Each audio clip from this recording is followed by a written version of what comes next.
నాకు చాలు యేసయ్యా నీ వెంటే నేను ఉంటానేసయ్యా నీ ఉంటే నాకు చాలు యేసయ్యా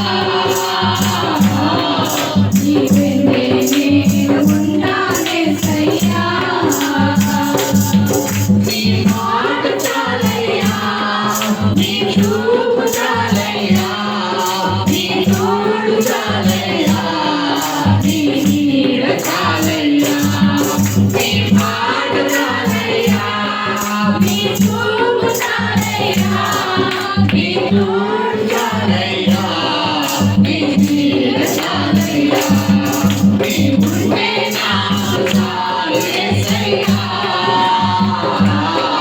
నీ వెంటే నేను ఉంటానేసయ్యా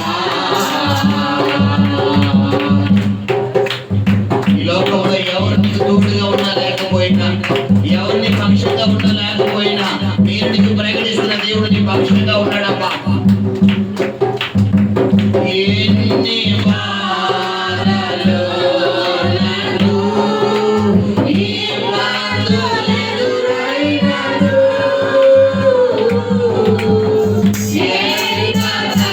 ఎంత కష్టమొచ్చినా నిష్ఠురమైనను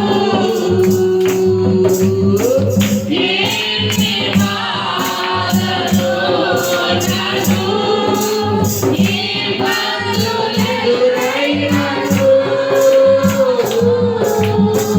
ఎంత కష్టమొచ్చినా నిష్ఠురమైనను నీ మాట చాలయ్యా నీ చూపు చాలయ్యా నీ తోడు చాలయ్యా మనస్ఫూర్తిగా ఉన్న మాట నీడ చాలయ్యా నీ మాట చాలయ్యా నీ తోడు చాలయ్యా నీ తోడు చాలయ్యా నీ నీడ చాలయ్యా హల్లెలూయా హల్లెలూయా చాలా మంది ఏదన్నా సర్జరీ ఏదన్నా ఎప్పుడు ఏదన్నా ఇరిగిందనుకోండి ఎక్స్రేకి వెళ్తారు ఎక్స్రేకి వెళ్ళాక మన పైన ఉంటది ఎముక ఎలా ఉందో కనబడతా లోపల ఎముక ఇరిగిందో లేదో కనబడదా కనబడదు కానీ ఇప్పుడు ఎక్స్రేలో ఈ చేయి పెట్టగానే ఈ లోపల ఏం స్కాన్ చేసేస్తుంది ఈ ఎముక స్కాన్ చేస్తుంది మరి అలాగే నువ్వు దేవుడి సన్నిధిలోకి వచ్చి ఆరాధనలో నిలబడగానే ఆయన నీ హృదయాన్ని స్కాన్ చేస్తాడు ఇప్పుడు చెప్పాలి ఒరిజినాలిటీ బయట ఎడతావా డూప్లికేట్ ఎడతావా కాబట్టి ఇప్పుడు ఎలా పాడాలి గుండెల్లోంచి రావాలి నీ తలంపులేమో నీ ఇంటి దగ్గర పెట్టేసి నీ ఆలోచనలేమో నీ కుటుంబం దగ్గర పెట్టేసి నీ తలంపులేమో మీరు వాళ్ళ లాకర్లో పెట్టి తాళం వేసేసినట్టే ఇక్కడికి వచ్చి నువ్వు ఉంటే నాకు చాలు యేసయ్యా అని పాడావనుకో దాని బదులు ఆరాధన రాకూడదే బెటర్ హల్లెలూయా పాడదామా మనస్ఫూర్తిగా హల్లెలూయా నీ ఉంటే నాకు చాలు యేసయ్యా నీ వెంటే నేను ఉంటానేసయ్యా నీ ఉంటే నాకు చాలు యేసయ్యా నీ వెంటే నేను ఉంటానేసయ్యా ఆందోళనని పోయినా అనాథగా వెళ్ళినా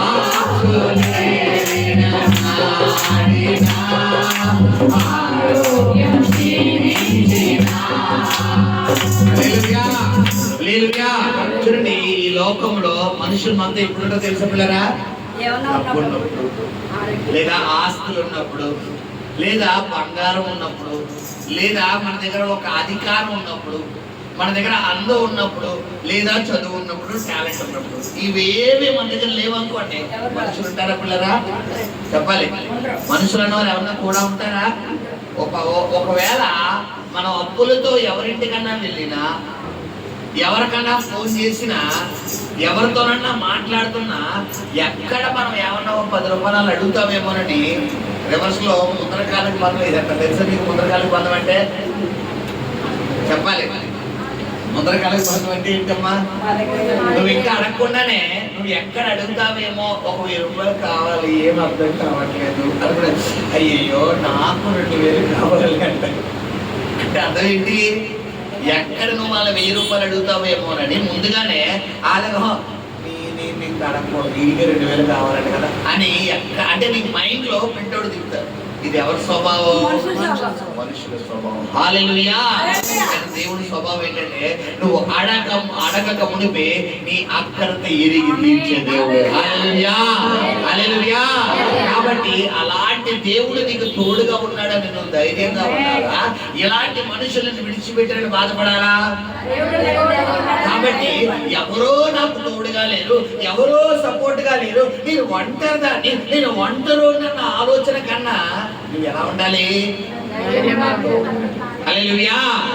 చిన్న వాక్యం చెప్పి నేను మళ్ళీ ఆరాధనలోకి తీసుకెళ్తాను. చూడండి, యోసేపు చరిత్ర మనకు ఉదాహరణ. దాదాపు యోసేపు పిల్లరా ఇంట్లోంచి 17వ సంవత్సరంలో ఇంట్లోంచి బయటికి వెళ్ళిపోయాడు. 30వ సంవత్సరమున పిల్లరా వారి అన్నదమ్ములకి తండ్రికి కనెక్ట్ అయ్యాడు. అంటే దాదాపు ఎన్ని సంవత్సరాలు దూరంగా ఉన్నాడు? 13 సంవత్సరాలు కుటుంబానికి దూరం అయిపోయాడు.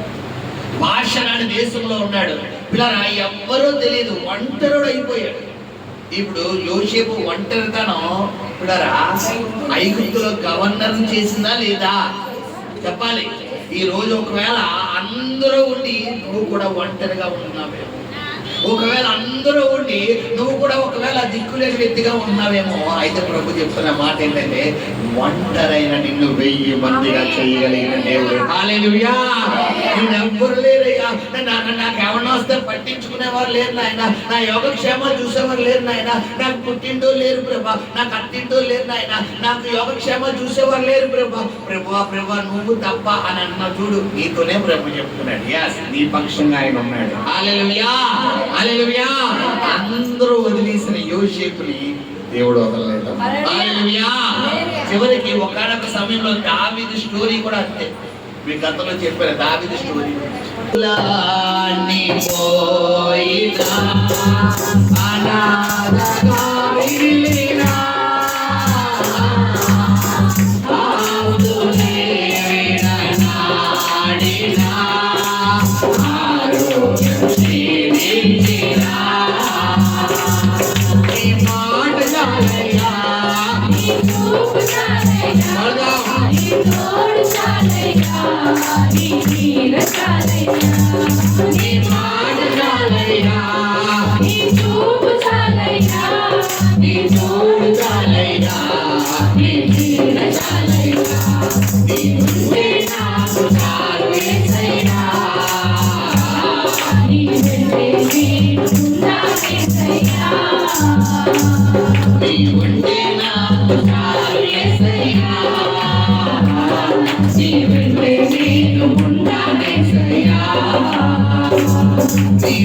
నీ మాట చాలయ్యా, నీ చూపు చాలయ్యా, యేసయ్యా, నీ తోడు చాలయ్యా, నీ నీడ చాలయ్యా. పరిశుద్ధుడా, నీకు స్తోత్రం నాయనా.